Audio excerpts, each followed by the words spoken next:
Hello, everyone. Welcome back to Newsroom Nigeria. If you're joining us for the first time, take a second to hit the subscribe button, like this video, and also tap on the notification bell and join this growing community of informed Nigerians who want deeper, smarter conversation around security, governance, and daily life. Today's story is one that eats at the heart of Nigerians' ongoing insecurity crisis. It's emotional, it's controversial, and honestly, it's heartbreaking. We are talking about a growing trend: worshippers attending Sunday service armed. Yes, you got that right. Ordinary Nigerians walking into church with rifles, shotguns, and dame guns, not to intimidate, not to provoke, but simply to feel safe enough to worship. Now, this isn't a movie script, it's not a viral prank, it's the reality in several parts of the country. According to local reports, what used to be a peaceful Sunday routine has slowly transformed. In some communities, men and women arrive at church armed. The reason, you might want to ask, is fear, real fear, real justified live fear. Bandit attacks, kidnappings, church invasions, and rural violence have become so common that people now weigh the risk of attending service unharmed. One worshipper said, "We want to pray, but we also want to return home alive." And that quote says everything. Security analysts say this is a troubling symbol, a visual representation of a country where citizens increasingly do not trust the state to protect them. Think about it.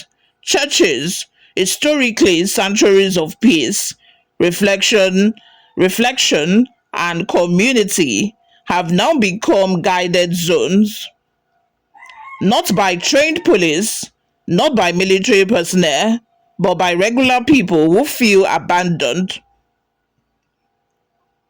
If you're finding this breakdown helpful, go ahead and hit the like button, subscribe, also turn on the post notification bell as well.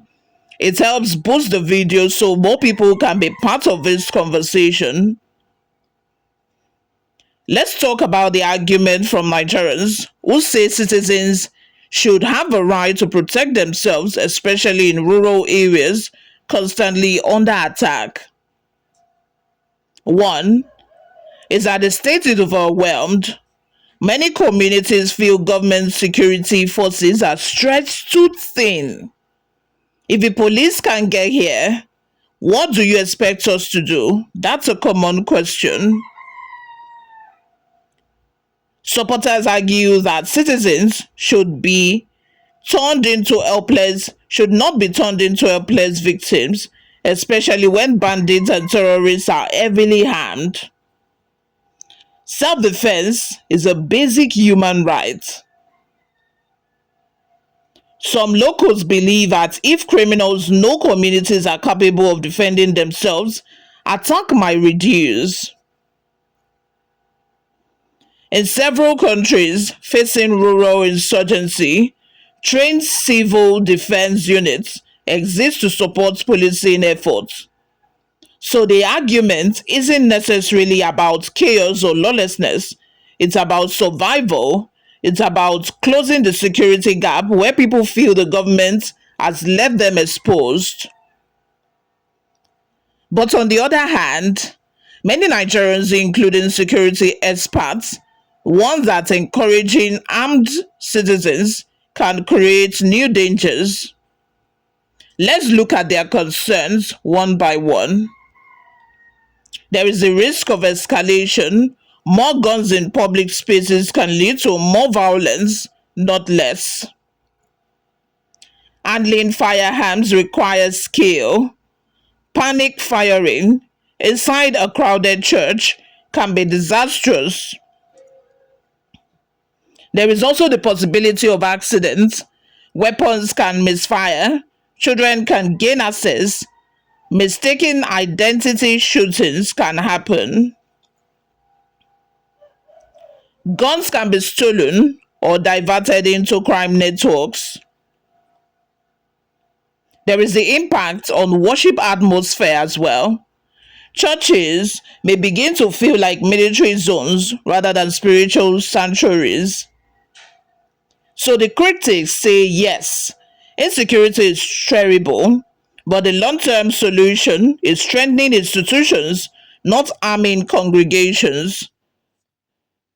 At the heart of these debates is a simple truth: people do not pick up guns unless they feel defensive. When citizens begin to rely on themselves for protection, it is usually a sign that the social contract between state and citizen is frying. Banditry, kidnappings, highway attacks, and rural invasions have pushed Nigerians into a kind of everyday state of alertness. Let's be honest, nobody wants to go into a church armed. Nobody dreams of carrying a rifle while worshiping. In many communities, this isn't about masculinity, bravado, or showmanship. It's about parents wanting to protect their children. It's about elderly people wanting to survive Sunday service. That reality alone is heartbreaking. If we are talking solutions, real solutions, they must go beyond emotion.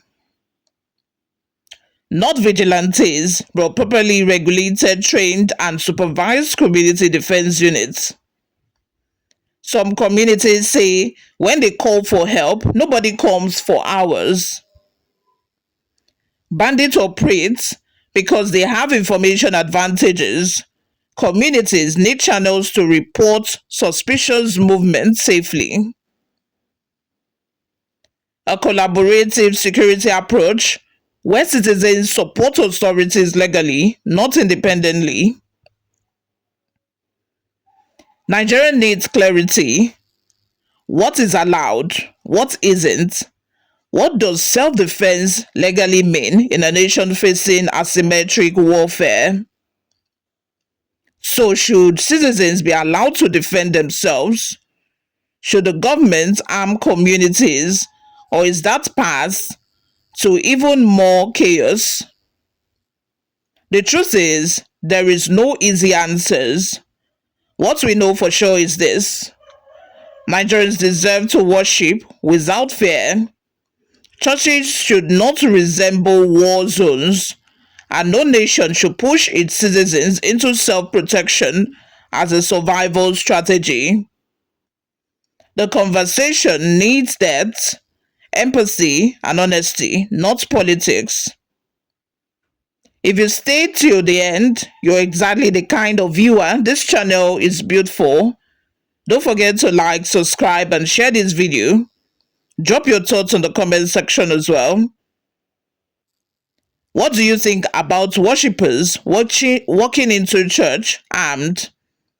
Is it necessary? Is it dangerous? Or is it both? Let's talk. I'll see you all in my next video. My name remains Oluwayomi Temlola. Bye for now.